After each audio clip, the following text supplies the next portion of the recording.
Halo, berjumpa lagi anak-anak ibu. Kali ini kita akan masuk materi baru, yaitu bab 3 cerita pendek atau cerpen. Cerpen merupakan karya sastra berbentuk fiksi.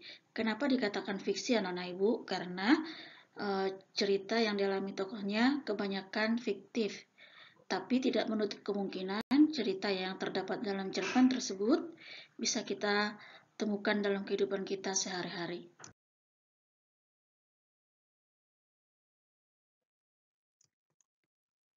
Pengertian cerpen dan ciri-ciri cerpen. Cerpen merupakan cerita yang habis dibaca sekali duduk. Artinya, karena begitu singkatnya cerita tersebut, maka dikatakan habis dibaca sekali duduk. Ciri-ciri cerpen. Panjang halaman lebih kurang 10 halaman. Ini sudah termasuk cerpen yang panjang anak-anak ibu, jadi terdapat 10 halaman. Habis dibaca sekali duduk, seperti yang ibu katakan tadi, karena singkat maka sangat cepat kita dalam membacanya. Hanya ada satu peristiwa yang menguasai satu cerita. Jadi sangat terbatas peristiwa yang dialami tokoh dalam cerpen. Terdapat konflik tetapi tidak menimbulkan perubahan nasib tokoh. Hanya satu alur. Dan terakhir, perwatakan tokoh dilukiskan secara singkat.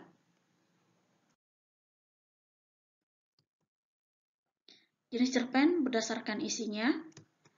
Yang pertama, cerpen anak menceritakan peristiwa sehari-hari yang dialami oleh anak-anak.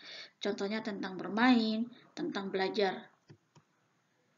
Kedua, cerpen remaja bercerita tentang kehidupan remaja seperti kalian. Contohnya persahabatan, hubungan dengan orang tua, dan berkaitan dengan pergaulan. Yang ketiga, cerpen keluarga mengisahkan tentang persoalan keluarga. Biasanya di sini ada ayah dan ibu serta saudara-saudara. Jenis cerpen berdasarkan panjang cerita. Yang pertama, cerpen mini. Penyajian cerita sangat singkat, disebut juga dengan short story, jumlah kata sekitar 500 sampai 1000 kata. Kedua, cerpen ideal. Panjang cerita sangat ideal, disebut juga dengan middle short story, jumlah kata sekitar 3000 sampai 4000 kata. Yang ketiga, cerpen panjang, cerita cukup panjang atau long short story, jumlah kata sekitar 4000 sampai 10000 kata. Unsur intrinsik cerpen, unsur pembangun dari dalam cerita. Tema, dasar atau ide utama dalam cerita tersebut bisa berupa pendidikan, lingkungan, dan kesehatan. Latar atau setting, terdapat 3 latar tempat, waktu, dan suasana. Waktu seperti siang, malam, pagi, sore, sedangkan tempat di rumah, di kamar, di sekolah, dan lain-lain. Suasana berkaitan dengan suasana seperti sedih, senang, gembira, haru, dan tegang. Penokohan ini, tokoh di dalam cerita, dibagi juga menjadi 3, protagonis, antagonis, dan tritagonis. Alur adalah jalan cerita atau rangkaian cerita dalam cerpen. Ada 3, maju, alur mundur, dan alur gabungan. Berikutnya, sudut pandang, cara pandang si pengarang untuk menyajikan tokohnya dalam cerita. Terakhir, amanat. Amanat adalah pesan yang ingin disampaikan penulis kepada pembaca. Sudut pandang. Yang pertama, orang pertama pelaku utama biasanya menggunakan kata aku atau saya tokohnya.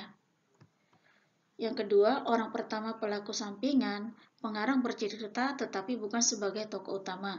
Misalnya, ibu menuliskan cerita, tokoh utamanya adalah Andre, saya memiliki seorang murid, nama muridku, aku di sana itu bukan sebagai tokoh utama, tetapi sebagai tokoh sampingan. Berikutnya, orang ketiga serba tahu atau disebut juga dengan pelaku utama, menggunakan kata dia atau nama orang, contohnya Andre, Reni, dan lain-lain. Yang terakhir, orang ketiga sebagai pengamat, hanya tokoh utama yang dominan dalam cerita tersebut. Unsur ekstrinsik cerpen, unsur pembangun cerpen dari luar. Yang pertama bahasa dalam cerita dipengaruhi oleh bahasa pengarang. Biasanya kalau latar belakang pengarangnya misalnya banyak dari Jawa, maka bisa menggunakan bahasa Jawa di dalam cerpennya. Latar belakang pengarang bisa dari pendidikan. Nilai yang terkandung dalam cerita. Banyak sekali nilai-nilai yang terkandung dalam cerita pendek yang kita baca. Yang pertama nilai moral. Nilai moral ini sangat berkaitan dengan akhlak, contohnya kejujuran, kesabaran, keikhlasan. Dua, nilai sosial berhubungan dengan orang lain, saling menghormati, saling menghargai. Nilai budaya berkaitan dengan tradisi, kebiasaan, adat, istiadat yang ada di dalam cerita. Nilai religi berkaitan dengan agama. Contohnya dalam cerita itu si tokoh diceritakan rajin beribadah. Nilai politik berkaitan dengan pemerintahan atau peristiwa politik. Struktur cerpen.